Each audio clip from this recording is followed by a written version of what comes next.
Assalamualaikum warahmatullahi wabarakatuh. Hello everyone, my name is Urul Humaira. In this video, I will explain the topic of professional development for teachers based on the TALIS dataset. I will also compare the situation between Europe and Indonesia.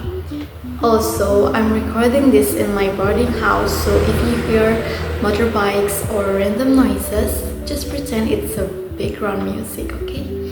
Alright, let's start with the first point. The first point is participation in professional development. First of all, let's talk about how often teachers join professional training. In Europe, teachers regularly join training programs from schools or the government.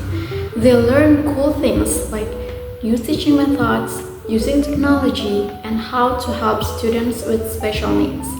For example, in Finland, teachers must join training every few years. No escape. In contrast, in Indonesia, training does happen, but not as often. Some sessions are more like formality. And when it's done, teachers find it hard to apply the material because, lack of tools, support, and sometimes time. Now that we have discussed the frequency of training, let's move on to what kind of topics are usually included. The second point is training topics. In Europe, teachers get trained in many interesting topics. For example, they learn how to make math fun. Yes, it's possible, or how to manage their class without turning into a dragon. In Germany, they practice student-centered learning, where students actively join discussions. Meanwhile, in Indonesia, most training focuses on curriculum and administration, less about innovation or creativity. Some teachers still rely on lectures, not because they want to, but because projectors and the internet aren't always available on their place. How sad. So after knowing the topics, let's see how those topics are applied in teaching methods. The third point is teaching methods. In many European countries, teachers use creative strategies like project-based or collaborative learning. Like in the Netherlands, students are given real-life problems to solve, so they learn by doing. While on the other hand, in Indonesia, the traditional method is still strong. Many teachers still prefer teacher-centered learning, where the teacher speaks, students listen, or sometimes daydreaming. Schools often still focus on memorizing for exams rather than critical thinking or problem solving. Yes, I feel that too. On my high school or on my elementary schools, they still use this technique. But of course, teaching methods are influenced by the school environment. So let's talk about that next. The fourth point is school environment. In Europe, schools usually support teacher development well.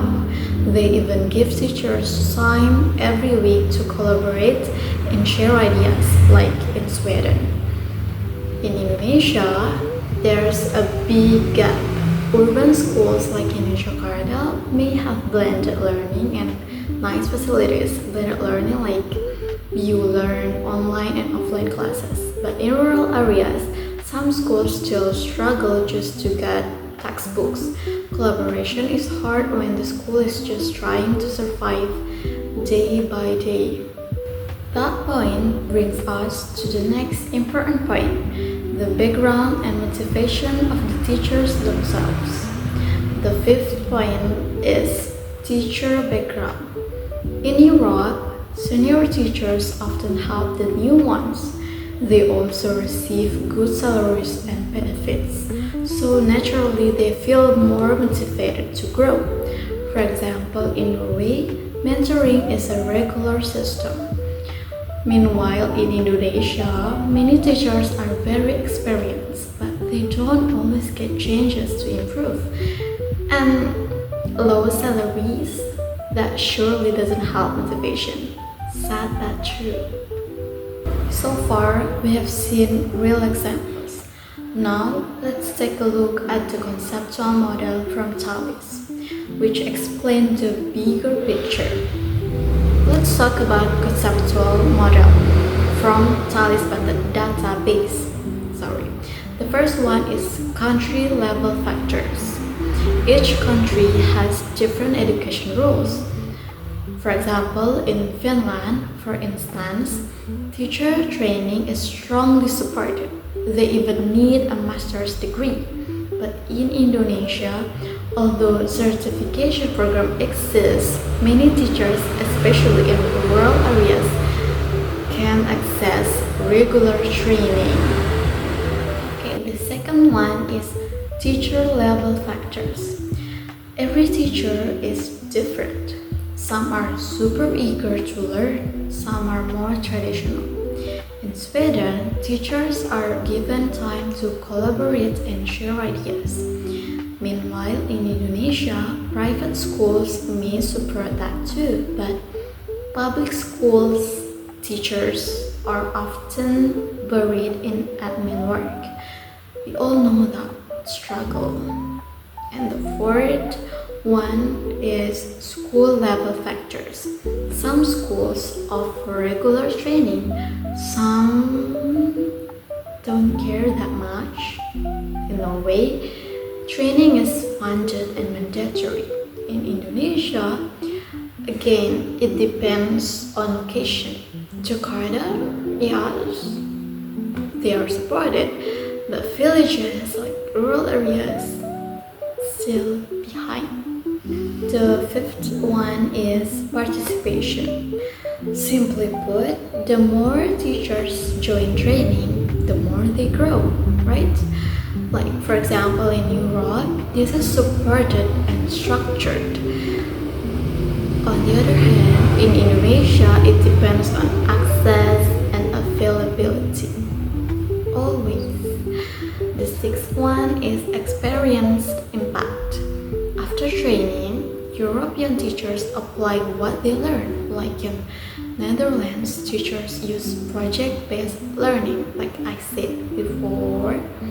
Meanwhile, in Indonesia, some modern schools try blended learning, but many still use old methods because no tech, no support in rural areas, of course.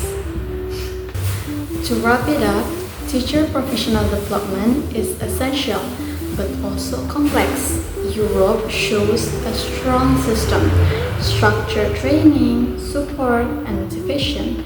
Meanwhile, in Indonesia is still catching up, but with the right policies and equal access, we can move forward. That's all from me. Thank you so much for watching this presentation. And again, if you heard any background noises, congrats, you just got the full boarding house experience.